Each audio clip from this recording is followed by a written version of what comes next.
Hello and welcome to On Call with the Prairie Doc After Hours. We had many great questions submitted beyond what we could answer during the broadcast portion of our show, so let's get started. Thank you for hanging over for us. A Vermilion woman wonders if prescription drugs can cause watering of the eyes, such as blood thinners or anything. I have not seen that, no. I don't believe so. Nothing that you can think, and I haven't seen anticoagulants cause watering of the eyes. No.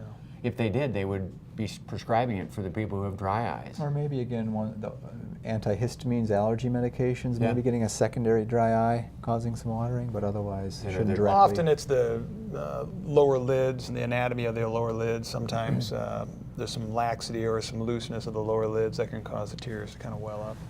Yeah, and sometimes people have tears when they have dry eyes, don't they? Yeah, Absolutely. that's right. A Pipestone woman has Graves' disease and sees double.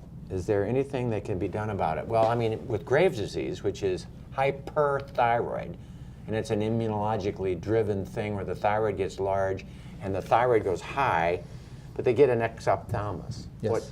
Explain that. Well, the problem with the double is the Graves in that case, most likely. You can get swelling basically of the muscles behind the eye that will cause your eye to basically be misaligned. And steroids can help with that, and even as far as surgical decompression to create more space back there. They cut away some of the tissue of the orbital wall. Yeah, so it's a tough disease. But that is a tough disease. Do you do that in Sioux Falls, or is that? Brian Hammer at our office sees a lot of Graves patients. And there is a surgical. And there is procedure. treatment for it, but some people with severe Graves, it can be quite challenging. Yeah, and I know that you can control the thyroid, and still the eye problem Absolutely. persists. Yeah. A Facebook viewer asks, can other diseases be detected by an eye exam? That's Absolutely, yeah. Lots. Sir William Osler said it was the window to the soul. Yeah. And you can see diabetes, for example. A variety of different infectious diseases can be seen. Early high blood pressure with some changes of the vessels of the retina. Yeah, that's absolutely can be very helpful in detecting what's going on. Lots of things. When a person uses prescription eye drops for several years, can they lose their effectiveness to keep eye pressure down? Well, two things could be going on. One, there could be tachyphylaxis or Resistance. the eye just kind of becomes resistant to the medication. Also, glaucoma often worsens as we age, so the disease itself might be worsening as well. So It isn't the failure of the drops, It's it's- not always a failure of the drop. It may just be that the disease is worse.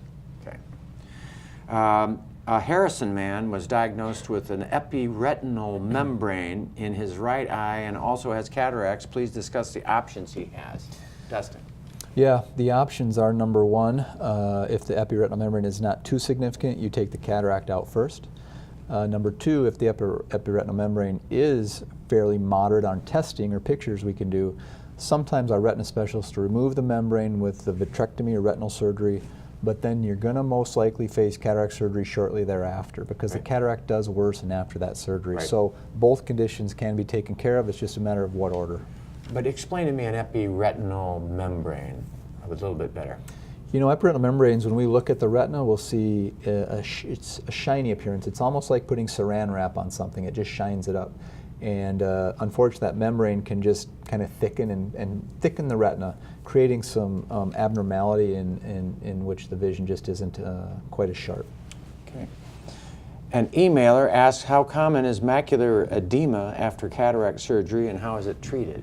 There is something called cystoid macular edema, and that's what he's referring to. It can happen in a routine, perfectly done cataract surgery. It's not common, but it can happen, and often it's treated with both steroids and non-steroidal drops that can be used for a number of weeks. And the vast majority of the people get better in a fairly short period of time.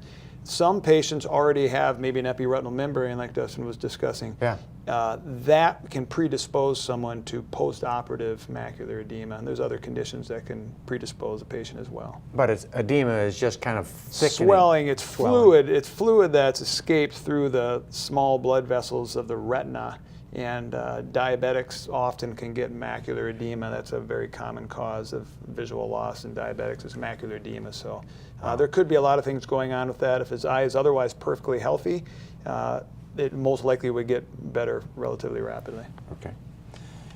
Could you explain the process of macular dystrophy? You know, there's many kinds of macular dystrophies, different causes. Obviously, some are in families, most are running in families, but there's whole chapters in our retina textbooks about different sorts of macular dystrophies. Those honestly are not common, and those are something that I think our retina specialists mostly would see, determine what exactly the dystrophy is. Is there a chance of it being passed on, that sort of thing. Explain it to me. Dystrophy meaning that the cells are not functioning, or there's been scar? At different levels of the retina. These can be inherited. They can be, you can have a dystrophy, macular disease caused by medication, but these are usually inherited conditions that will run in families that can cause early onset of blurred vision in the central area of the Similar eye. to macular degeneration. Usually at a younger age, Yeah. yes. Okay. I think we're done. I can't thank you enough. I appreciate your coming here, and we thank you for joining us on our Facebook page. We appreciate all your questions and the opportunity to answer them. And so until next time, from all of us at On Call with the Prairie Doc, stay healthy out there, people. With Prairie Doc is very important to a lot of people in this area and in this region, because it communicates a lot of very valuable information on healthcare, medical issues, answers specific questions. This project takes dollars. We have people in studios, and we have people that have to be paid, and we have to do production costs, even though Dr. Holmes' time, our time, the guest time is all donated. We still have production costs. We have a great foundation called the Healing Words Foundation that oversees this whole operation and is responsible for some of the fundraising to promote these programs. If you like this program and you enjoy the information you're getting and you find it's valuable, please feel free to go to our website and donate. We would really like to have some additional financial support, and it's very simple to do.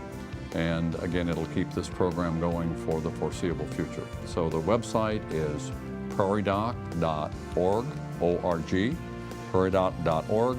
Go there, donate if you're so inclined, and we thank you very much.